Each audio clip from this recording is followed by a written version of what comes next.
우리 아이 공부 정서 지키기 강의를 시작하도록 하겠습니다. 사실은 공부 얘기가 메인이 아니에요. 정서 얘기가 메인입니다. 그래서 아직 아이 나이가 어려도 충분히 육아하는 데 도움이 될 수 있는 그런 얘기들을 드리려고 합니다. 정서에 대해서, 감정에 대해서 잘 모르고 우리는 살아왔잖아요. 교육도 잘 안 받고. 근데 아이들은 그런 교육을 받고 있거든요. 그래서 우리가 아이들의 감정이나 정서의 선을 잘 같이 따라가 주는 게 진짜 중요하거든요. 그러는데 도움이 될 수 있었으면 좋겠습니다. 사실은 공부정서라는 이 용어도 그렇고 공부라는 말 자체가 들어간 그런 컨텐츠는 좀 안 하고 싶었거든요. 지양하고 싶었고 10년째 이런 활동하고 있는데 안 했는데 어쩔 수 없이 제가 주로 하고 싶은 강조드리고 싶은 내용은 클릭이 잘 안 되고 공부, 학습, 영재 이런 거, 훈육 이런 거가 클릭이 잘 되죠. 그걸 저도 알고 있는데 좀 타협을 하기로 했습니다. 결국에는 포장이 중요하다. 그래서 내가 하고 싶은 얘기는 하더라도 포장을 공부로 좀 해보자.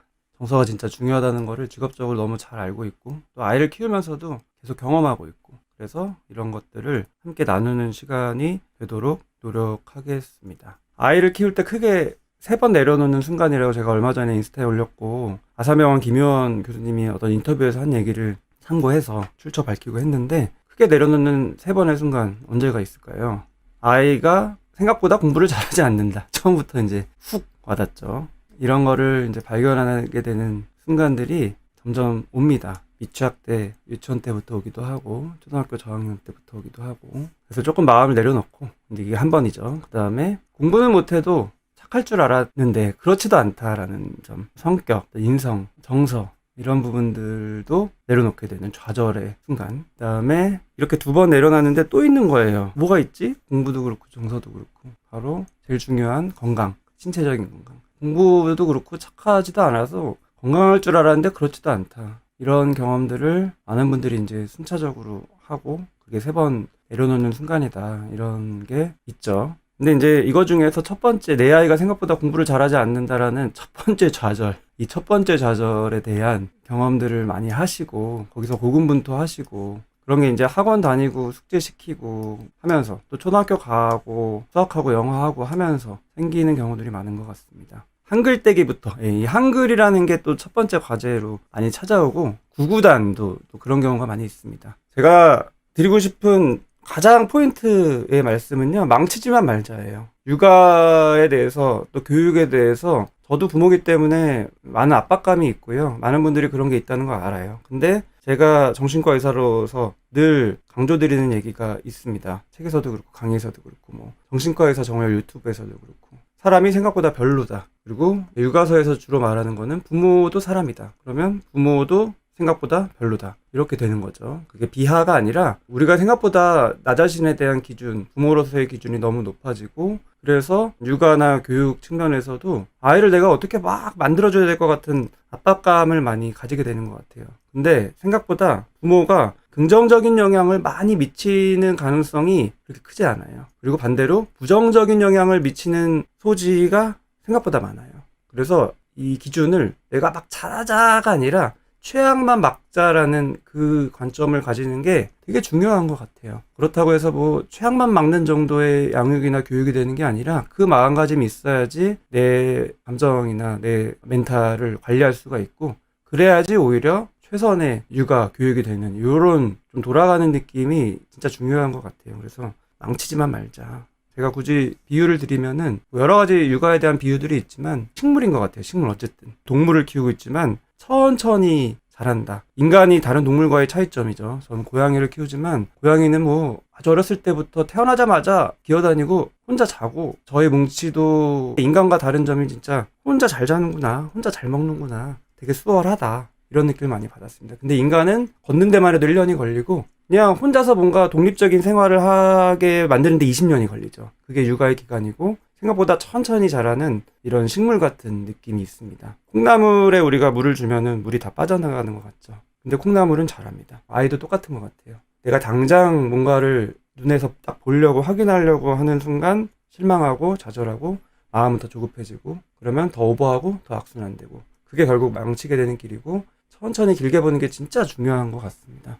식물을 키울 때 우리는 물도 주지만 햇볕도 쬐야 되고 거름 같은 거 주면 더 좋고 이런 거잖아요. 우리가 식물을 잘 키우려고 막 유전자를 조합하고 세포를 배양하고 이러는 거 아니잖아요. 그거는 신의 영역이죠. 그 식물의 타고난 영역이고, 우리는 그 환경을 조성해주면 참 신기하게 천천히 잘 자라요. 근데 그거를 경험하는 게 사실은 육아이고 교육인 것 같고요. 그런 관점에서 보지 않고 이제 조급하게 식물을 막 이렇게 잡아 끄는 거, 빨리 커 하고 이렇게 뽑다 보면은 키가 커지고 잘 자라는 게 아니라 이제 뿌리가 뽑히죠.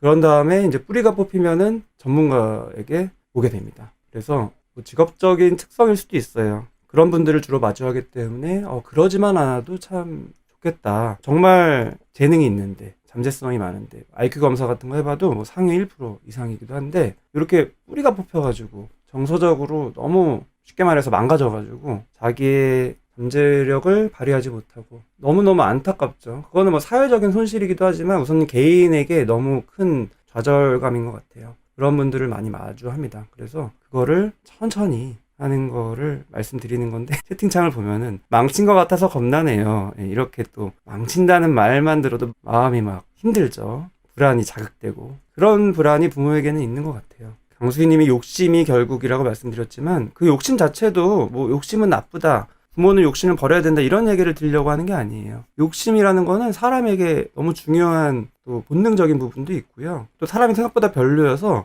욕심이 생겨요. 우리 임신했을 때 태교 제일 많이 하는 말이 건강하게만 자라라. 그냥 건강하게 뱃속에서 무탈하게 잘 커서 만삭 돼서 나와라. 이게 이제 마음이죠. 그래서 딱 그렇게 나오면은 그 다음부터는 아무런 바람이 없을 것 같지만, 이제 나왔으니까 이제 아이를 건강하게 물론 키우는 거 초반에 있고, 잘 먹고 잘 자고, 그 다음에 기왕이면 조금 이제 정서적으로도 좀 더 안정됐으면 좋겠다, 이런 마음들도 좀 들고, 그게 어린이집 유치원 가면서 뭔가 사회성이나 이런 식으로 연결 지어지면서 이런 거 좀 있으면 좋겠다, 이런 마음 생기고, 그 다음에 초등학교 갈 무렵부터 이제 기왕이면 공부도 막 이런 식으로 추가가 되는 게 일반적인 것 같고요. 저도 역시 이런 거를 미리부터 알았지만 아이를 키우다 보니까 결국에는 똑같아요. 신체적인 건강, 정서적인 안정, 기왕이면 공부도 좀, 이런 마음이 생기는 게 자연스러운 부모 마음인 것 같습니다. 사람에 대한 기대치가 생각보다 높다, 이런 마음을 저는 진료 중에 늘 깨닫고요.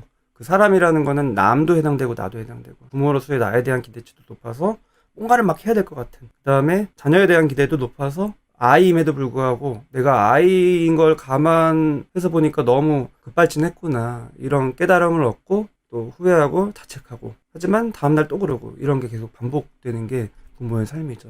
망치지만 말자, 꼭 강조드리고 싶은 핵심 키워드입니다. 본격적으로 공부 정서 관련된 얘기를 드릴 텐데, 아까 어떤 분이 이제 한글 교육 시키면서 좀 공부에 대한 생각들을 하시는 경험 얘기했고, 제가 진료 중에, 상담 중에 굉장히 많이 경험하는 게 바로 구구단 트라우마예요. 성인이 되고 나서도 공부할 일이 많거든요. 자격증도 있고, 또 다른 꿈을 향해서 또 교육을 받기도 하고, 취업 준비도 하고, 이제 이런 게 있는데, 되게 중요한 핵심적인 정서, 관련된 생각, 세상에 대한 가치관, 또 자기에 대한 인식, 이런 부분들에서 핵심적으로 자리 잡고 있는 중요한 개념 중에 하나가 나는 공부를 잘 못한다라는 그 느낌이에요. 근데 이 느낌이 어디서부터 왔을까를 정신과에서는 상담 중에 계속 호기심을 가지고 듣거든요. 이런 얘기 저런 얘기 하다 보면 막 거슬러 올라갑니다. 그러다가 정말 많은 경우에 지금 제가 말씀드린 구구단 트라우마로 연결돼요. 구구단을 뭐 초등학교 때 과정이긴 하지만 미취학 때부터 하는 경우도 많고,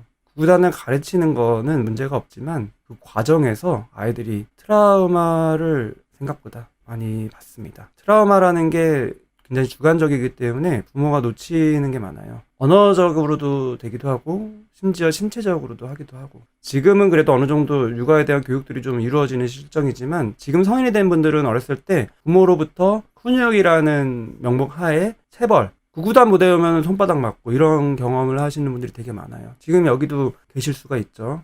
근데 그거는 일시적으로는 효과가 있을 수도 있어요. 조금 더 잘 외우는 느낌? 하지만 장기적으로는 체벌이 효과가 없고 오히려 부작용이 많다라는 연구가 무궁무진하게 있습니다. 그거는 뭐 그냥 봐도 알아요. 성인이 된 분들이 체벌에 대한 트라우마로 그거 자체와 관련된 정서가 부정적인 정서들이 많이 자리 잡아요. 그냥 구구단일 뿐이고 외울 뿐인데, 이 뭔가 외우고 학습하고 이런 과정에서 내가 동시에 경험한 감정, 정서는 굉장히 힘든, 물론 이제 맞으면 아프죠. 아픈 것도 물론 힘든 정서고, 그것보다 더 이제 오랫동안 가는 힘든 감정은 뭐냐면은 되게 부끄러운 마음, 수치심이라는 게 자리 잡습니다. 나 되게 부족한 사람인가 봐. 별론가 봐. 이런 느낌이 부모가 과열되면은 자녀들이 많이 받습니다. 물론 체벌을 하면 그게 더 강화되죠. 이제 수치심은 어떤 혼내는 과정에서 있는 것 같아요. 인격을 모독하게 되는 발언이죠. 쉽게 말하면. 그래가지고 뭐가 될 거야. 너 그럴 줄 알았어. 뭐 이것도 못 외워. 너 친구들은 뭐 이거 다 외우고 이런 식으로. 구구단뿐만이 아니라 뭐 한글도 그렇고 나중에 이런저런 교육도 다 마찬가지. 이러면은 아이들은 이제 별로 반응이 막 크게 없어서 자존심 상하거나 수치스럽거나 이런 감정을 표현을 못하기 때문에 부모가 이제 놓치기 쉬운데 아이들이 그거 다 느껴요. 느끼고 나중에 성인이 돼서 아 내가 그때 가진 느낌이 지금 이런 거지 뒤늦게 깨달아요. 그래서 이 정서가 너무 중요한 거예요. 이게 오늘 말씀드리려는 공부 정서입니다. 쉽게 말하면 망치지만 말자. 근데 많은 경우에 구구단 하나 더 외우려다가 망치게 된다. 구구단 필요 없다, 한글 필요 없다, 영어 필요 없다 그 얘기가 아니라 공부는 분명히 시켜야 되고 부모의 가치관마다 시기별로 다 다르죠. 근데 이 정서적인 부분이 진짜 생각보다 너무 중요하다라는 거를 알려드리고 싶은 거예요. 그래서 나중에 뭐 자격증을 공부할 때도 수학과 관련된 개념들이 과목으로 있는 경우들도 많고 통계도 있고 그런데 그런 거 관련된 시간에 내가 공부는 해야 되는 건 알아요. 내가 이거 이제 직업적으로 가지고 싶으니까 또 부모가 돼서 자녀를 더 잘 키우기 위해서 돈을 벌기 위한 장치일 수도 있고 또 나의 꿈을 이루기 위한 하나의 도구일 수도 있는데 그 과정에서 수학, 수리와 관련된 부분 조금만 나와도 미리 겁먹고 거부감이 막 생기고 하기 싫고 나는 막 무섭고 그러니까 공부는 안 하고 막 미루고 그리고 마음 편하면 좋은데 또 마음은 불편해요. 아, 나 해야 되는데 이러면서 뭐 가지도 못하고 커지도 못하는 이런 애매한 상황에 빠지게 되는 경우들이 되게 많습니다. 리아라님이 그래서 내가 수포자가 되었나 이거 진짜 많아요. 수포자라는 용어도 광범위할 수 있는데 되게 많습니다. 지은님은 또 반성 모드인데 지금 반성하라고 제가 이런 얘기 드리는 것보다는 앞으로 지금부터 또 굉장히 많은 기간이 있으니까 앞으로 또 공부 관련된 아이와의 정서적인 상호작용을 할 일이 많으니까 아주 섬세하게 접근하시면 됩니다. 구구단 하면서 화를 많이 냈어요. 화가 나요. 구구단뿐만 아니라 공부를 가르치다 보면은 부모가 화가 나요. 그 이유도 여러 가지가 있는데 꼭 놓치지 않아야 되는 게 나의 감정도 중요하지만 아이가 경험하는 감정이 생각보다 깊고 넓고 아프고 또 오래 갈 수 있다. 그래서 한마디를 하더라도 좋은 얘기를 막 하려고 하는 것보다는 내가 최악의 얘기를 하고 있진 않나를 점검하는 거 너무 중요한 것 같아요. 김나님이 중요한 얘기 하셨는데 그럼 그냥 둬도 될까요?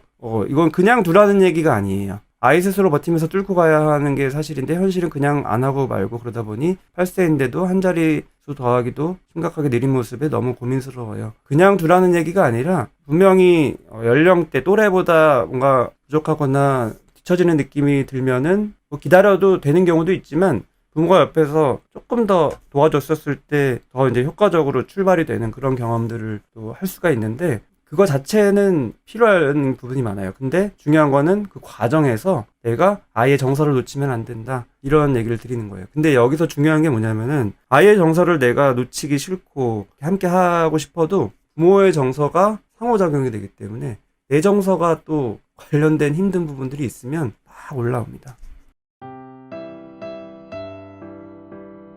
조금 더 구체적이고 더 깊은 말씀들을 나누고 싶은 마음이 있었는데 마침 팬딩이라는 것을 알게 돼서 이곳에서 한번 해보려는 마음을 가지게 되었습니다. 우선은 2주에 한 번씩 긴 영상을 올릴 예정이고요. 편하게 조금 더 길게 자세히 이런저런 말씀을 드리려고 합니다. 그리고 정기적으로 글을 통해서 실질적인 도움되는 이야기들을 조금씩 나누는 그런 이런저런 계획들을 하고 있고요. 하나하나 함께 만들어 갔으면 좋겠습니다.